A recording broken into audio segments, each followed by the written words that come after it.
As we say goodbye to one year and get ready for the next, let's stop and reflect on the time that we spent together in 2022.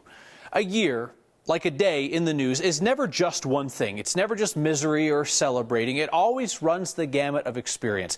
That's what we hope to share with you each day on Next. The encouraging, the discouraging, the downright frustrating and weird in life. And we will always make room for joy and jackets. This is the best of Next. So one constant is people helping each other, sometimes strangers, sometimes sisters, sometimes both. Well, Elise is obviously a very caring and giving person. It's just a different level of connection that you can really experience with a person. Elise is a sister that I didn't know that I had up until 2010. My name is Jane Roop, and I am the recipient of a living donor liver transplant. I'd known from the time I was a baby that I had been adopted, but I didn't have any history on my biological family. My name is Elise Chores, and I am a living liver donor. Jane kind of became, Aunt Jane to my kids, and she was welcomed into our family just as if we'd grown up together. In 2019, I was on a family vacation, and my husband walked into the kitchen and said, "Hey, your eyes look a little yellow." And I said, "What?" And it turns out that I had something called primary sclerosing cholangitis, which is PSC for short, an autoimmune disease that attacks the bile ducts in the liver. And there is no cure for PSC, and there is actually no treatment for PSC. And I got a phone call from Jane, and she said, "We have a situation." And I said, "Okay, what kind of situation do we have?" And she said, "Kind of a Black Hawk Down situation." The only thing that can be done for people with PSC as it progresses is a liver transplant. My sister was the one, though, that ended up going through the entire testing program with me, and she ended up being a perfect match. As soon as I knew that she was in need, we just went ahead and started the process. It was never a question of will you or her asking me to do it. It was just we jumped in. We had the surgery done. They removed 60% of her liver and my entire bad liver, and they replaced it with 60% of her liver. When we woke up in the ICU, she was one of the first people I saw. She was doing so well, and I was used to seeing her so sick. Of course, now we're bound together by, we call our liver Lucy. We named her Lucy, and so we both share her. And to have gone from, at the age of 24, not knowing if I had sisters or brothers or family that were related to me, to now sharing liver with one, is pretty cool. That is a major thing to do for somebody. So obviously forever indebted to her and her family. Both Jane and Elise say within a few weeks, their livers had recovered and they were able to go back to life as usual. Of all of the things said and shared here over the last year, one thing brought in more of your feedback than any other. It was when our Anusha Roy bravely opened up about a struggle in her life. For years, I have come on this show and I have talked to you guys about mental health. I mean, as recently as yesterday's show. And I always thought that I could empathize, but honestly, I didn't really truly understand until about 5 months ago. That is how old my little boy will be on Saturday. But just a few short months ago, I could barely recognize myself. The lowest point, I was crumpled in the closet. I was frozen. I was listening through the floor to the rest of my family, laughing with our son while I was upstairs bawling by myself. I didn't want to be around my family. I didn't want to be around my baby. And I thought, oh my gosh, I'm a monster. I am lucky enough to have a husband and a mom who said, "We know what's going on and you have postpartum depression." And they made sure that I got the help I needed. And then something really, really magical happened. It's something that I have talked a lot about, but I had never experienced myself. And it was other moms who were sharing their struggles with depression, sharing their struggles with anxiety. Some were my good friends and family. I had absolutely no idea. Others were strangers who 20, 30 years later realized what was happening, but at that time were suffering by themselves. This is such a dark and scary and lonely place to be. But here I am, still in therapy, grateful to be in a better place, to just love every minute with my son and handle those tough ones better. And my thanks to the parents who made sure that I did not feel alone for the last couple of months is to do the same today. A reminder, there is always help available at any time. Colorado Crisis Services has someone to talk to around the clock. Just call 1-844 493-8255 or text the word TALK to 38255. And there's also that new National Suicide Prevention line called 988. My favorite story of the last year was a story of loss and hope. It was July 14th. That day means a lot to Dennis, DJ Valdez. It's the day he lost his sister more than 5 years ago. For the past 3 years, he's gone to the same intersection with the same sign. A lot of waves, smiles, people just being grateful, you know. My name is DJ Valdez. I am out here paying tribute to one of my sisters who happened to pass away about 5 years ago to an accidental prescription overdose. Her name was Sarah. She was friends with everybody. I don't think anybody ever had something bad to say about her, and she didn't have any enemies. So I decided to do something that I know she would want me to do, which is make other people happy. You know, I didn't really get an opportunity to tell her everything I wanted to before she passed, so I just want to make sure everybody else out here knows that they're loved. Thank you for the reminder. Yeah. And you are too. I appreciate it. It's hot. It is. Oh, thank you so much. I greatly appreciate that. I want to just make sure people understand that before they go home, whether somebody's having a bad day, maybe somebody didn't grow up in the right household, maybe somebody feels by themselves, and I just want to make sure that they, no matter what's going on in their life, that they know there's somebody out there. This year we covered something for the first time, an art competition at the state fair. What got our attention is that this is the first year that our robot overlords won. Artificial intelligence created the winning artwork. Actual artists who lost were not so happy.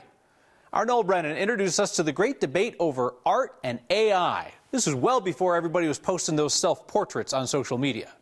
I love a good autumn in Maine. Art may not require an artist, just an author. I picture a banana and an apple doing the fandango under starlight. And I had this vision like a blue tree, huge, and there are bicycles growing off the tree. Using a program called DALL-E 2, my coworkers' prompts can create paintings. I would like to see a portrait of a wise old woman. She's seen a lot in her life, but she has kind eyes. Artificial intelligence produces very real results, like it did at the Colorado State Fair. I put an AI-generated art piece into the contest in the digital art category, and I won first place. Jason Allen had never entered an art competition before, and he's gotten some flack. They're saying, I didn't make it.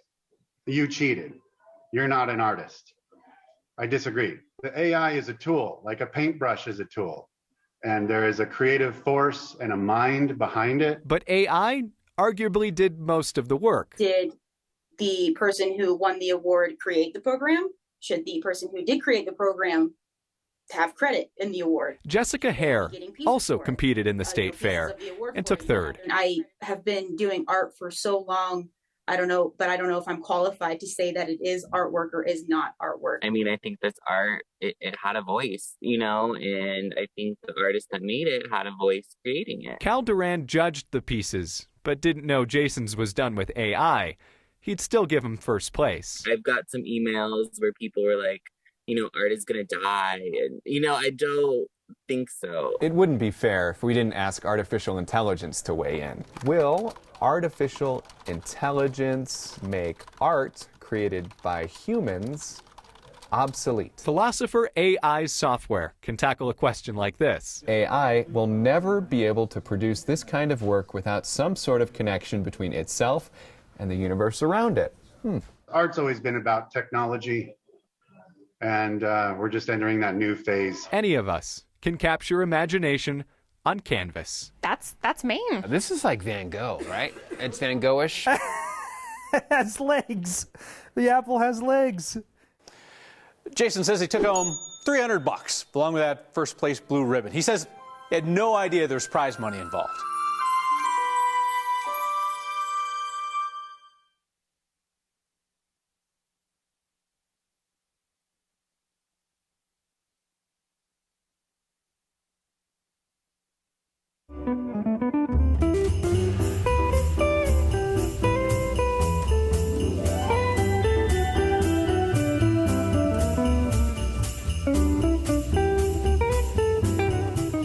have shown that generosity is not just a holiday season thing, because you do it every single week through your Word of Thanks micro-giving campaigns.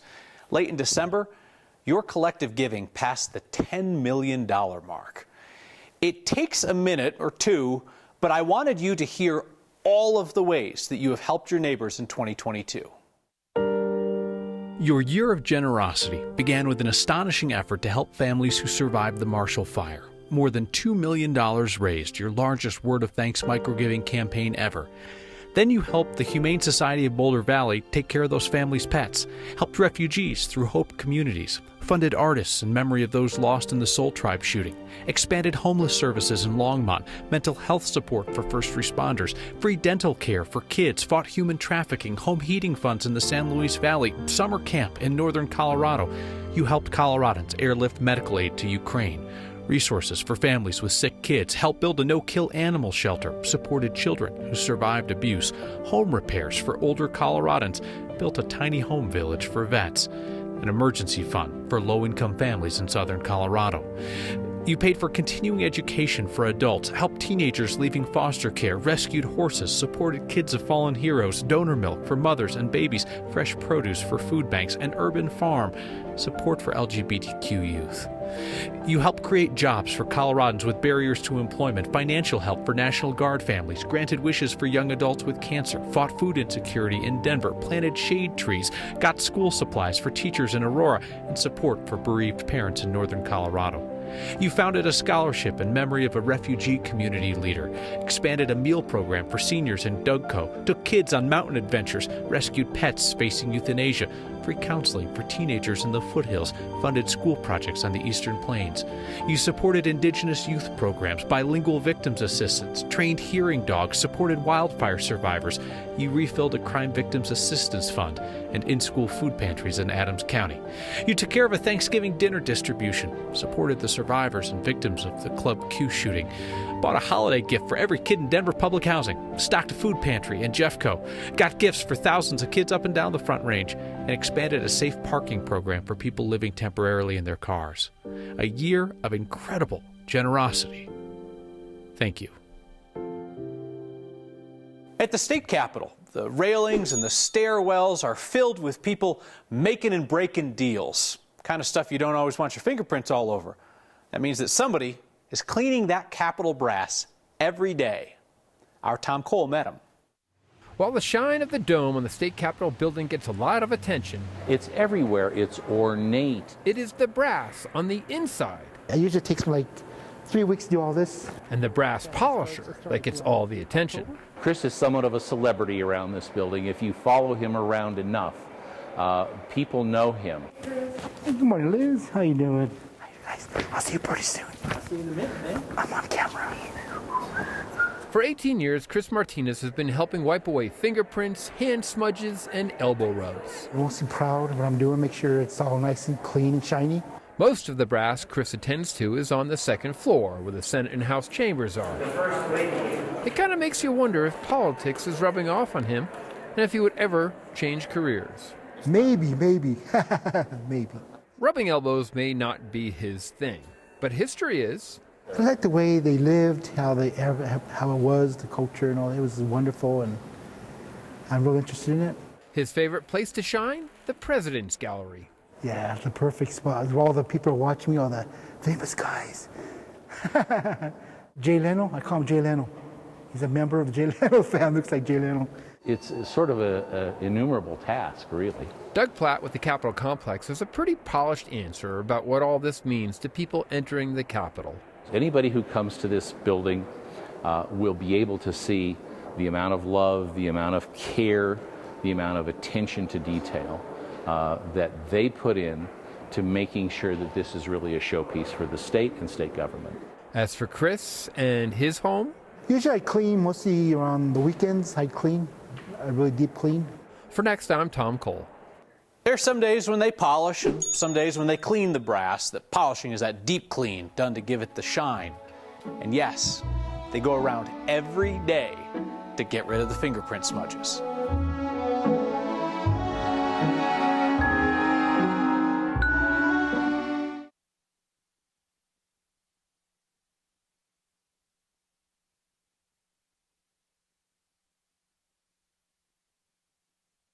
How about more of that people helping people goodness? Yeah, I'll take more of that too. So there's a teenager in Summit County. He goes and finds what was lost on ski lifts and finds a way to get it back to the people who dropped it in the snow thinking it was lost forever.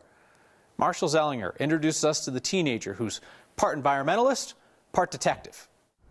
You can search for Miles, looking for a lost item on a mountain. All the colorful cards are credit cards. Or you could let Miles search for you. During the summer, I go underneath the chairlifts and go looking for lost items. 16-year-old Miles Vale finds what gets unveiled once the snow melts at Keystone. I find phones, AirPods, ski passes, all sorts of random things. I remember the feeling that something had left my pockets. Andrew Knoll in Boca Raton, Florida, lost his iPhone during an annual ski trip to Colorado this past winter. My cell phone was like our lifeline of making it back to the right spot at the right time. He and his buddy found their way home, even without the phone he lost at Keystone. The phone recovered months later by Vale, Miles Vale. I found someone's phone. It had a picture of a dog on it, and the caller actually had the person's phone number on it. So he asked me what my background was.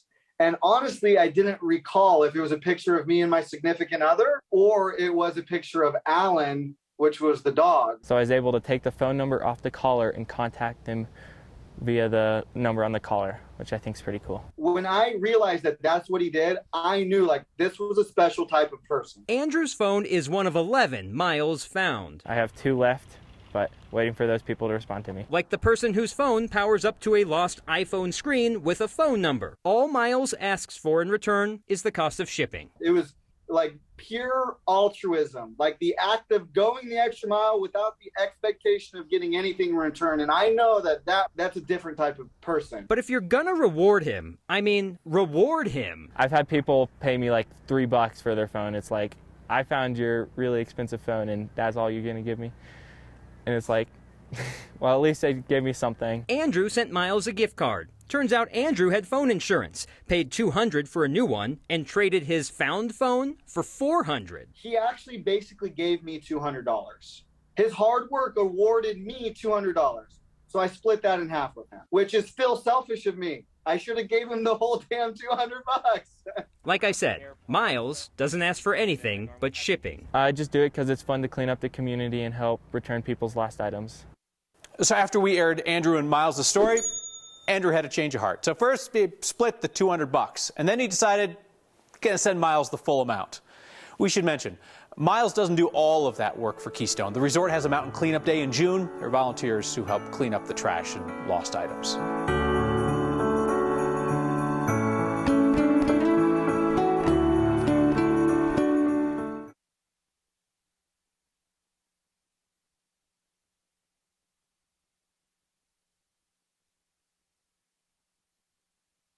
One of our favorite parts of Next each week is your good news, every Friday, without fail. Sometimes we're talking to random people on the streets, sometimes a Colorado legend, like jazz musician Charlie Burrell. He was the first black American to join a major American symphony shortly after he came to Denver in 1948. And this September, Charlie turned 102. Good news indeed. Well, my good news of the day is that we're all here. The good news for today, be cool, don't be no fool. We are celebrating in advance the 102nd birthday of one of the most incredible people who have ever lived, Charles Burrell. Every person of color who walks across the stage ought to know the saga of what this incredible man did. He's mentored me over the years. Hi, my name is Ed Stephen. I play guitar with Purnell's band. This is going to be a particularly great day because of Charlie Burrell's birthday.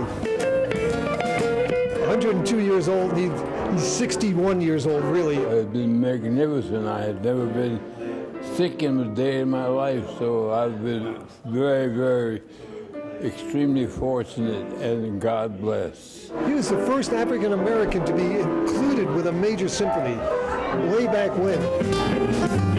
Every time he got knocked down emotionally, he got up stronger than ever before and more determined to continue on his mission of bringing his talent to the world. Well, the only problem is that being part of the band, we got to play all the right notes because he's going to be judging us. I couldn't believe it. I said, why? I said, I didn't do anything, you know. I had a magnificent career. It couldn't have been better.